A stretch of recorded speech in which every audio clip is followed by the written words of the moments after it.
पहले भारत में जो एक्ट अप्लाई था वो था भारतीय दंड संहिता। अब उसके स्थान पर भारतीय न्याय संहिता 2023 आ गया है। भारतीय न्याय संहिता को राष्ट्रपति की अनुमति 25 दिसंबर 2023 को मिलती है। इसमें 20 अध्याय और 358 धाराएं हैं। इस एक्ट को भारतीय न्याय संहिता 2023 कहा जाता है। इसका प्रवर्तन दिनांक 1/7/2024 है। कुछ धाराओं को छोड़कर, जैसे 106 की उपधारा 2 को छोड़कर, इसकी चर्चा हम इसके पहले के वीडियो में कर चुके हैं। तीसरा पॉइंट है कि प्रत्येक व्यक्ति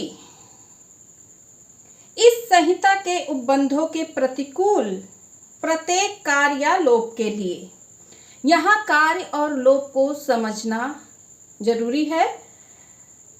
यहाँ एक्ट से मतलब है ऐसा कार्य जो विधि द्वारा प्रतिबंधित है, कुछ करके किया जाए। और ओमिशन से मतलब है इलीगल ओमिशन। एक्ट को समझने के लिए एक एग्जाम्पल लेते हैं कि ये एक व्यक्ति है जिसने बी की हत्या कर दी, तो ए लायबिल होगा। इलीगल ओमिशन के अंतर्गत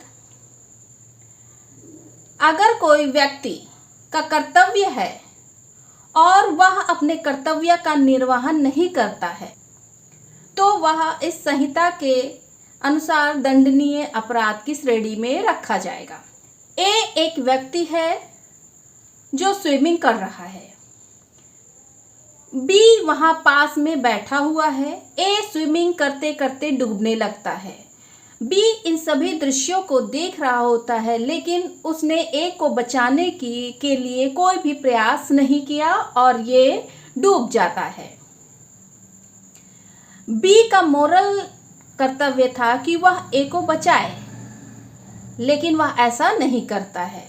इसके लिए वह लायबिल नहीं होगा, क्योंकि यह कोई ऑफेंस नहीं है। किंतु अगर बी को नियुक्त किया जाता है स्विमिंग पूल के मालिक द्वारा कि अगर यहाँ पे कोई ऐसी परिस्थिति बनती है कि कोई व्यक्ति डूबने लगता है, तो उसको बचाने का दायित्व तो बी का होगा। इसके बाद भी बी यदि ए को नहीं बचाता है तो उसने लोप किया है, ओमिशन अर्थात इलीगल ओमिशन किया है, क्योंकि यहाँ पर स्विमिंग पूल के मालिक और बी के बीच में कॉन्ट्रैक्ट हुआ और बी ने ब्रीच ऑफ कॉन्ट्रैक्ट किया,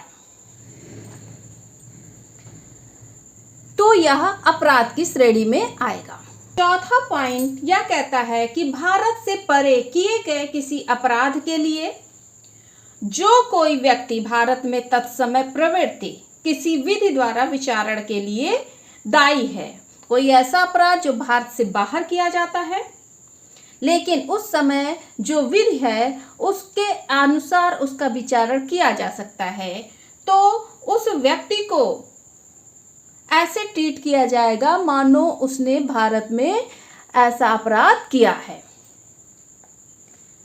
अब इस संहिता के उपबंध भारत से बाहर और परे किसी स्थान में भारत के किसी नागरिक द्वारा भारत में रजिस्ट्रीकृत पोत या वायुयान पर, चाहे वह कहीं भी हो, लेकिन भारत में अगर रजिस्टर्ड हुआ है तो किसी व्यक्ति द्वारा, और भारत में कोई कंप्यूटर संसाधन है उसको लक्ष्य बनाकर भारत से बाहर और परे कोई किसी व्यक्ति द्वारा यदि अपराध किया जाता है तो उस पर भारतीय न्याय संहिता लागू होगी। यहाँ अपराध से मतलब भारत से बाहर किया गया प्रत्येक कार्य आता है जो यदि भारत में किया गया होता तो इस संहिता के अधीन दंडनीय होता।